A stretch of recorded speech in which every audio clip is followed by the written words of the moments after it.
mais um episódio do Mais Saúde Cast para você que está nos acompanhando neste momento. Muito obrigada aí pela sua audiência, por permitir que possamos estar um pouquinho com você.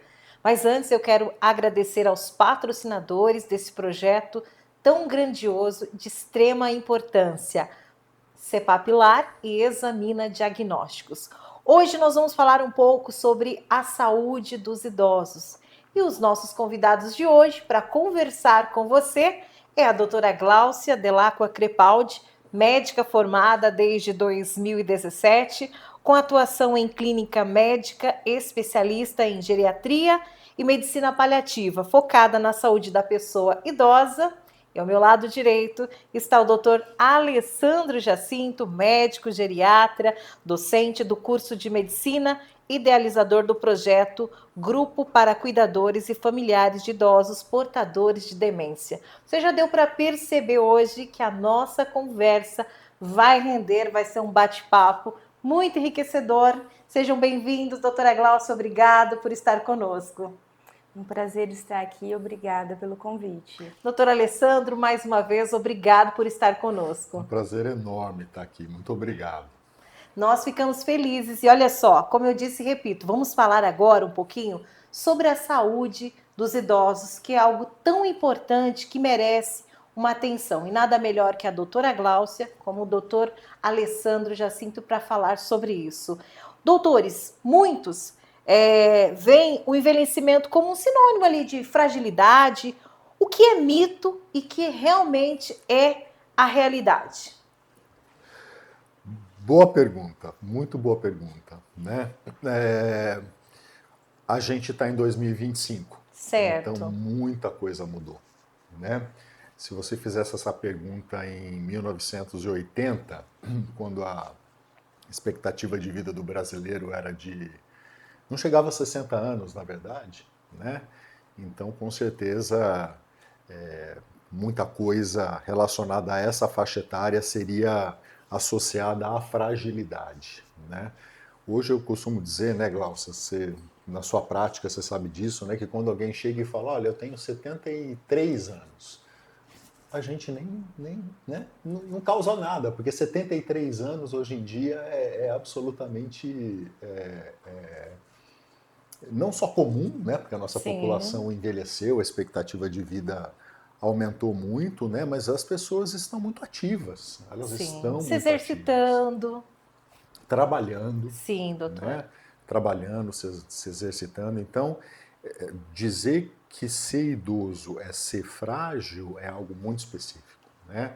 É algo que a gente diz que é patológico mesmo, né? Existe idoso frágil? Existe, mas aí já é algo relacionado a um quadro patológico que tem critérios e tudo mais. Então, longe de ser sinônimo envelhecimento e fragilidade. Isso realmente não existe mais. Isso é uma grande verdade. Nós temos, como já foi dito, toda a mudança na expectativa de vida, mudança no estilo de vida. Isso tem nos dado mais vitalidade, mais energia ao longo dos anos, com o passar dos anos. E tentar entender os conceitos para desmistificar a fragilidade é muito importante, porque nós temos pessoas de fato mais velhas, na casa dos 80 anos, dos 70 anos, que têm uma vitalidade, que têm um envelhecimento considerado normal, enquanto temos outros que precisam de acompanhamento e com a fragilidade como patologia instalada. Então, eu acho que entender que é possível ser uma pessoa mais idosa, mas com uma funcionalidade preservada, com uma vida social, com um estilo de vida mais saudável para você ter uma interação, uma saúde mental, uma qualidade de vida, isso é possível, né? O que nós precisamos buscar no envelhecimento é essa prevenção, esse estilo de vida que nos previne e mantenha essa vitalidade, essa funcionalidade ao longo do tempo.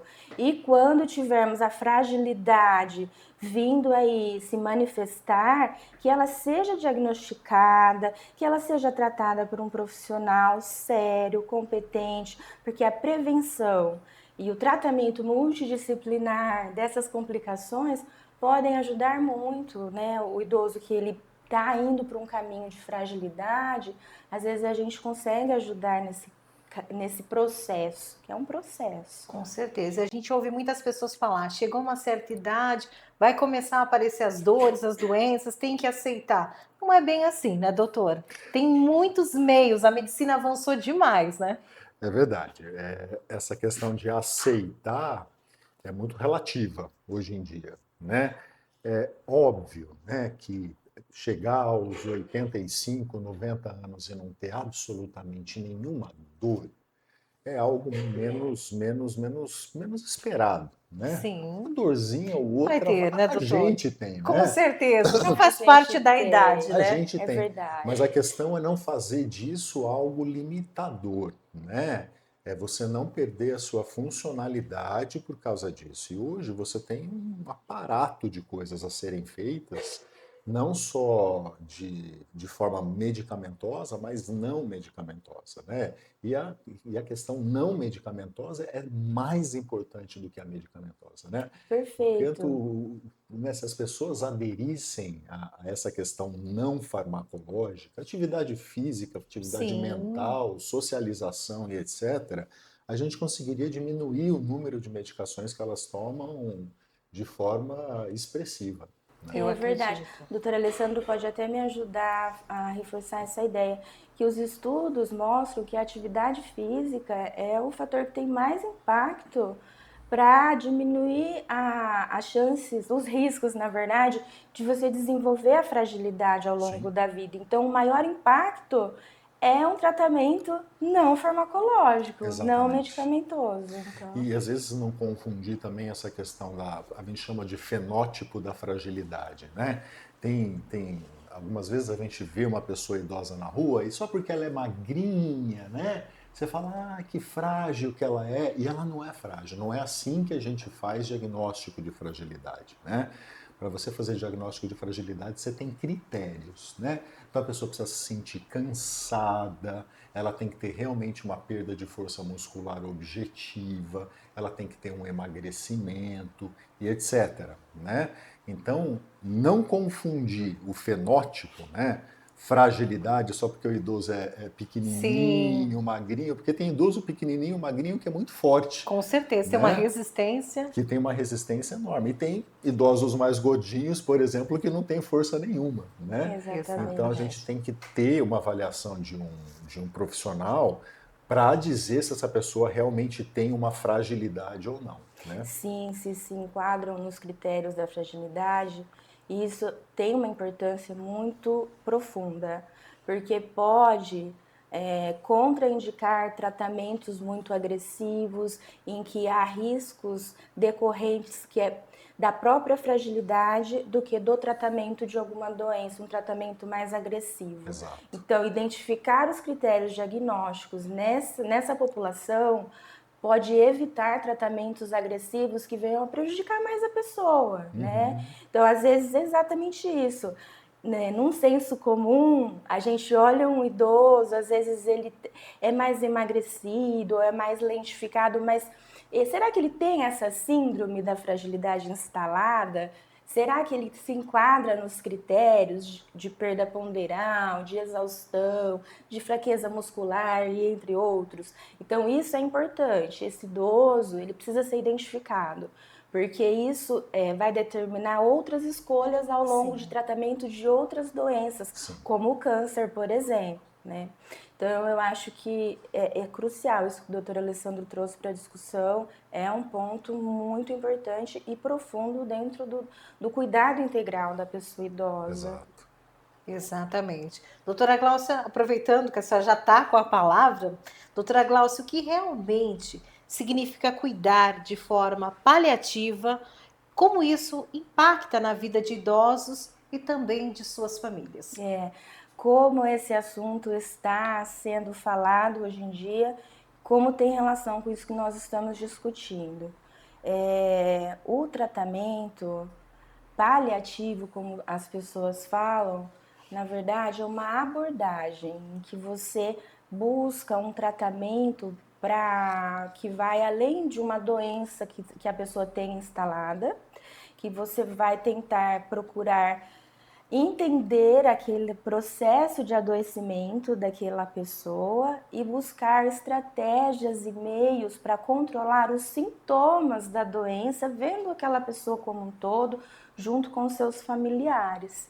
Então, o cuidado paliativo, o tratamento paliativo é isso, você busca controlar vários sintomas que diversas doenças podem trazer para a pessoa dentro de um processo de adoecimento mais grave, uma doença que ameaça a continuidade da vida, uma síndrome da fragilidade e outras que nós vamos discutir ainda no decorrer de hoje.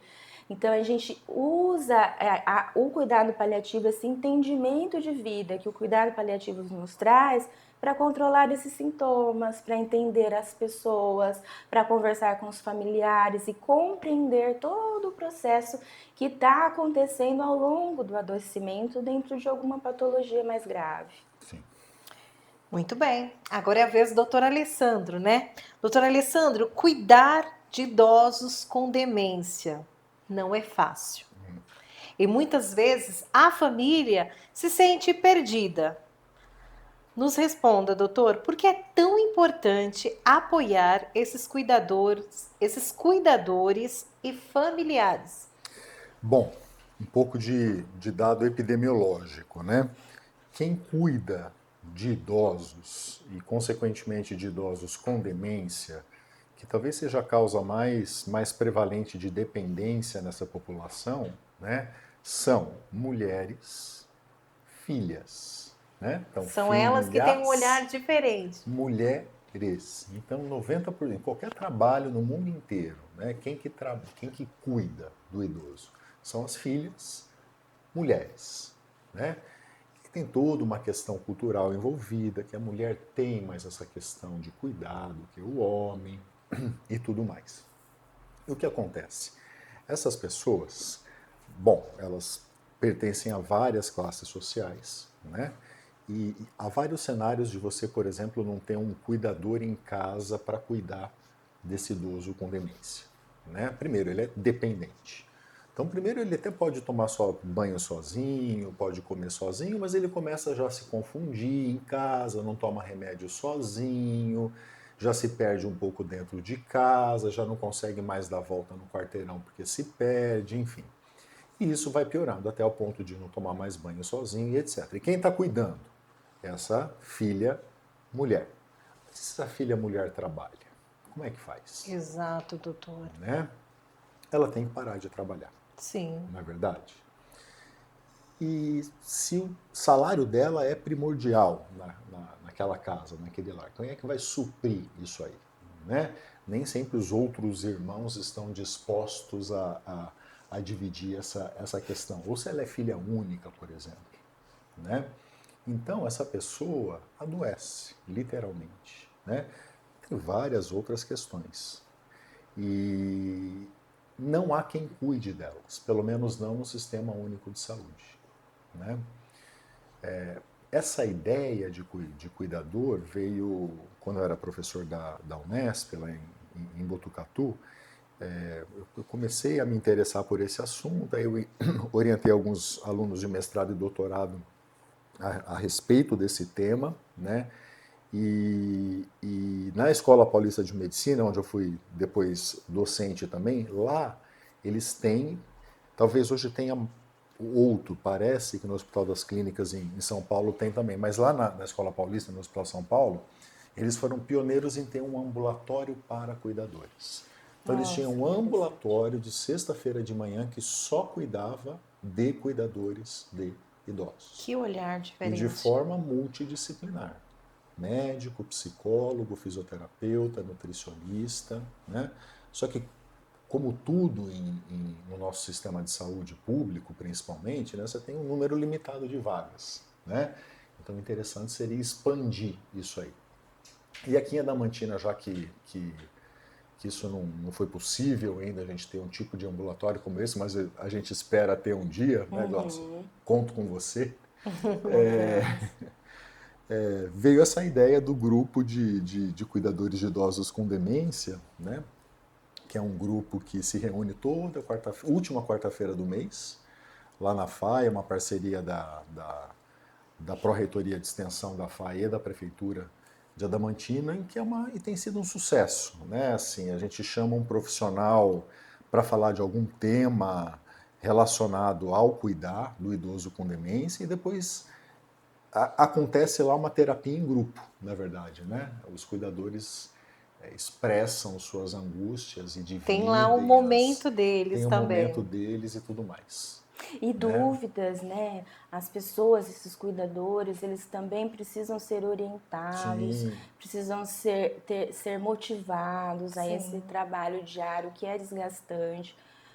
Então a gente vê que esse grupo tem uma repercussão muito importante dentro da comunidade, no próprio cuidador e vai também chamando atenção para as famílias. Sim. Nós trabalhamos com esse tipo de situação no dia a dia e todo mundo também já conheceu alguma família que é grande, tem vários irmãos e um acaba ficando responsável, a maioria mulher, mas um acaba ficando responsável pelos cuidados com aquela pessoa idosa. E isso vai além da parte financeira, vai o desgaste físico, a doação do tempo. Às vezes esse cuidador também tem filhos, o próprio cuidador já tem netos Com também, certeza. E porque muitas os das vezes pais para a própria vida. Tem que parar, né? Tem que parar a para a própria própria vida. e muitas vida. vezes é um idoso cuidando de outro É um idoso. idoso Exato. cuidando de outro idoso, porque o filho também já é mais velho, já tem filhos, já tem netos. É uma situação muito séria em que a questão da saúde, do SUS, a gente precisa olhar para isso, enxergar para isso e buscar meios, estratégias. Uma dessas estratégias é o grupo dos cuidadores, que é excelente, a gente tem que parabenizar e motivar mesmo essa iniciativa, que o doutor Alessandro é idealizador e especialista no assunto, e usar esse exemplo divulgando para outras famílias e conscientizando as pessoas de que não precisa ser só um da família a cuidar daquela pessoa. Um exemplo, hoje a gente fez um atendimento em que um dos irmãos, ele faz a parte financeira. O outro irmão, ele faz a parte física do tempo, da doação de tempo, da doação da saúde física e mental, de dar o banho, de trocar as fraldas. Não é a mesma coisa, às vezes. E ele falou: estou cansado. O meu irmão, ele me ajuda da parte financeira, mas o meu corpo físico está cansado. Então, essa consciência do cuidado, a gente precisa compartilhar também. Então, esse grupo, ele também é um alerta para nós chamarmos irmãos que não participam desse processo, conscientizarmos do coletivo do cuidar. Com Exatamente. certeza. O Exatamente. doutor, e algo importante que deve ser falado a respeito desse grupo, que não tem custo, né, doutor? Nenhum Não tem custo. custo, né? Não, nenhum Olha, custo. para as pessoas que estão aí nos assistindo nesse momento, tem que participar. É muito importante, como a doutora Glaucia acabou de mencionar, não é só um. É uma família, né? Uma Porque família. tem sempre aquele que vai parar o seu tempo, vai parar a sua vida, mas todos têm que participar para sentir e conhecer, saber. Porque se aquele ficar doente, não é, doutor? Quem é que vai assumir a responsabilidade? Às vezes, Cleide, a gente precisa até convocar uma reunião familiar por conta Concordo, disso. doutora. Então, existe a geriatria, o geriatra que cuida das patologias do idoso, e uma das ajudas que a medicina paliativa faz também são essas reuniões familiares, de tentar entender o que está acontecendo, aliviar o sofrimento desses cuidadores, como compartilhar e dividir o trabalho. Então, é exatamente isso. Sim. A importância ela é profunda e ela faz parte da nossa sociedade. Com certeza. Então é todas Quartas-feiras? Últimas quartas-feiras do Do mês, mês. às 7 horas. No Na- campus 2 da FAI, bloco 5. Perfeito, perfeito. Olha só, quantos aprendizados estamos tendo nesse momento em relação à saúde da pessoa idosa. É de extrema importância que você venha conhecer e aprender. E no final, os doutores vão passar aí as suas redes sociais, de que forma você que está aí nos vendo pode chegar até a doutora Gláucia, até o doutor Alessandro Jacinto, de que forma você pode começar a dar, digamos assim, um pontapé para começar a se ajudar ou ajudar aquela pessoa idosa.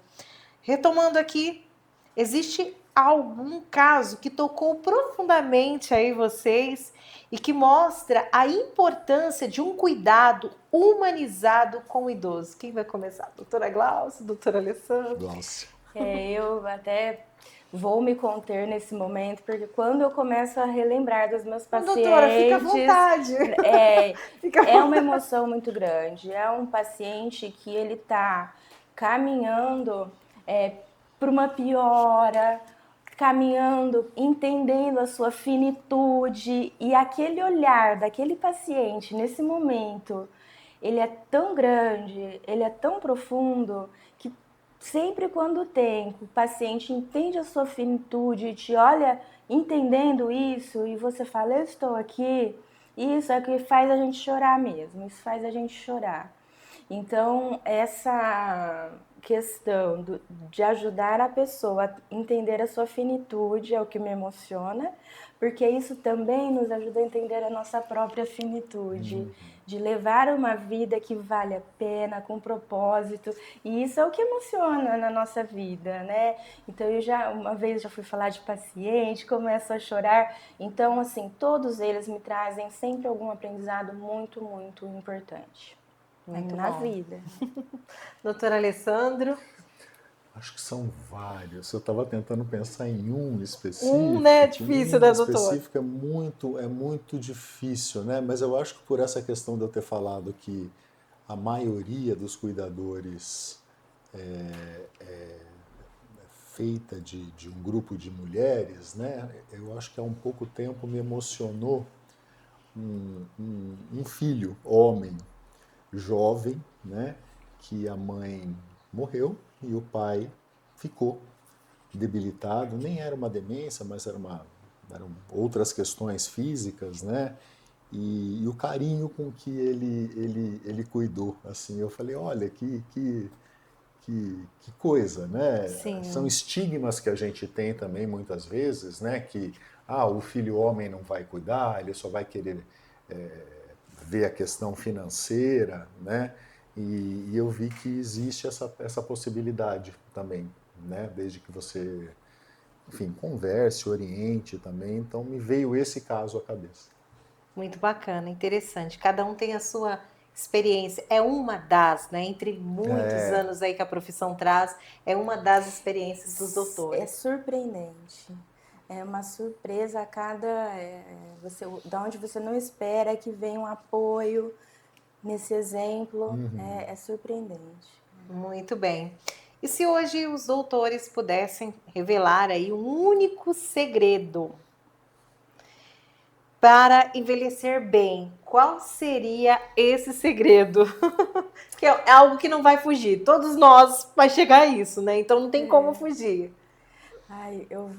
Essa é a pergunta de milhões. Né? Eu O concordo. que será que a gente precisa fazer? Qual que é a fórmula? Qual que é a fórmula? Qual que é o segredo? O que é necessário para chegar ali no máximo que eu puder, com uma qualidade de vida razoável? Muitas pessoas falam sem dar trabalho para o outro, ou me preparando do ponto de vista financeiro. Qual que é o mistério? Qual que é a chave, né? A gente está num país de muitas desigualdades. A gente tem nonagenários que têm uma vida tão boa e tão plena, e a gente tem pessoas que passam por tantas dificuldades ao longo da vida. Então isso também gera diferenças lá na frente, né? Mas fora essa questão que é muito profunda, né, para a gente discutir, o que o doutor Alessandro vai complementar e até nos ensinar também, a gente tem visto que existe a questão de manter-se ativo física e mentalmente. Isso os estudos têm colocado. Mas, já falando também a questão da finitude, de no futuro nós precisarmos ser, tanto cuidar, mas também precisar do cuidado de alguém, né? Os estudos têm mostrado que as nossas conexões ao longo da vida, amigos, rede de apoio, porque assim, adoecer, momentos de adoecimento, de pior e de melhor ao longo da vida, todos nós teremos. Quando a gente precisar de ir ao hospital no meio da noite, quem vai nos levar? Sim. Quando a gente precisar de um apoio, 6 da manhã, quem vai nos apoiar? Então, essa rede de apoio, essas conexões, ter amigos, eu acho que os estudos estão encaminhando para nos revelar dos benefícios disso ao longo da vida, até o fim da vida. Fora a parte física de se manter ativo e mentalmente também. Mas eu acho que é a forma que a gente vive ao longo da vida e essa resposta eu também gostaria de ter. Né? É muito difícil. Não, mas foi muito bem colocado, doutora Glaucia. A forma, são as escolhas, na verdade, as escolhas que nós fazemos ao longo da nossa vida que vai trazer ali uma longevidade, digamos assim. Doutor? A primeira coisa que vem à cabeça, né, é sempre assim: não beba, não fume, coma bem, se exercite. Isso é óbvio, né? A gente sabe disso. E a gente sabe, mas às vezes a gente não faz, né? É difícil. A gente sabe disso, mas eu acho que não é só isso, ou talvez não seja isso, né? Eu acho que a Glaucia entrou numa questão que foi o que primeiro veio à minha cabeça, que é a socialização. Acho que isso é extremamente importante. Ter vida social, ter conexão, ter amigos, ter rede de apoio mesmo. Rede de apoio. Né? E eu acho que eu vou além. Eu acho que a gente precisa ser a gente mesmo. Com certeza, doutor. Eu acho que isso é muito importante, né? É muito triste quando você não pode ser você mesmo, né? Então, quantas mulheres de gerações, né, ou de outras gerações que tiveram tantas vontades, né, de ser professoras, ou de ser engenheiras, de ser médicas, e por causa de questões culturais casaram né, enfim, não era questionaram que ela queria. E não questionaram em nenhum momento, né? Eu nunca vi uma pessoa que teve essa vida envelhecer feliz. Sim. Sempre tem uma questão de amargura, né? Existe muito isso. E é isso que a gente precisa ajudar. É por isso que essa temática é tão interessante, porque a gente precisa nos ajudar a encontrar sentido e significado dentro de uma vida que pode durar muitos anos. Sim. Como fazer isso diante de tantas dificuldades socioeconômicas, diante da dificuldade de acesso à saúde, da decisão da mulher, às vezes, que vai contra o seu propósito de vida por causa de uma questão social e, às vezes, uma dificuldade no dia a dia. Eu acho que a nossa vida, ela caminha de um jeito que, às vezes, a gente não consegue manter sentido e significado. E lá na frente faz diferença, em que você é exatamente isso. Ser você mesmo. Sim. Às vezes a gente é podado, não consegue. E essa questão que os doutores levantou, essa questão de se socializar, né? Ter amigos. Mas os amigos é o amigo físico, não é o amigo digital. Não. Né? Que a maioria das pessoas fala: nossa, eu sou tão feliz na minha casa, mas com um amigo digital. E não é essa amizade que os doutores estão colocando aqui, que fique muito bem explicado. Porque às vezes a pessoa fala que é ser amigo é ficar com o celular o tempo todo ali com um amigo digital. Mas é um amigo isso aqui, que nós estamos. É esse contato que os doutores estão falando, né? E às vezes a gente perde a oportunidade de aprofundar esses vínculos. Outro dia eu estava doente, eu falei com a minha amiga, minha melhor amiga. Ela falou: mas por que você não me avisou? Eu ia te fazer uma sopa, ia te levar uma sopa. Eu falei: eu não tinha nem pensado nesse vínculo, seria tão bom naquele momento ter esse carinho, ter esse cuidado. Então se permite ser cuidado também, aprofundar vínculos, né? Isso... Faz sentido. Com certeza. E para a gente finalizar esse bate-papo tão gostoso, gente, que a gente está aqui, ó, realmente nos sentindo em casa, à vontade. Espero que todo esse conteúdo você, olha, aprecie com muito carinho, porque está sendo feito com muito amor para você. Gostaria que a doutora Gláucia deixasse aí as suas redes sociais, de que forma as pessoas que estão nos assistindo vão se encontrar a doutora Gláucia. Sim, nós estamos aqui na CEPAP. Nós estamos no Instagram, doutora Gláucia Crepaldi. Doutor Alessandro. É a mesma coisa, é um Instagram que eu tento ser profissional no Instagram. O pessoal é Dr. Alessandro Jacinto, né? Mas lá eu posto coisas pessoais também, quando eu acho bacana, um filme bacana. Legal. Diante de tudo que foi falado, vamos ficando por aqui, ó. Aproveita e nos segue nas nossas redes sociais, que a gente está esperando por você. Cada semana, cada episódio, um conteúdo muito interessante com esses profissionais que faz toda a diferença. Até breve. Até breve, Até breve. Obrigada.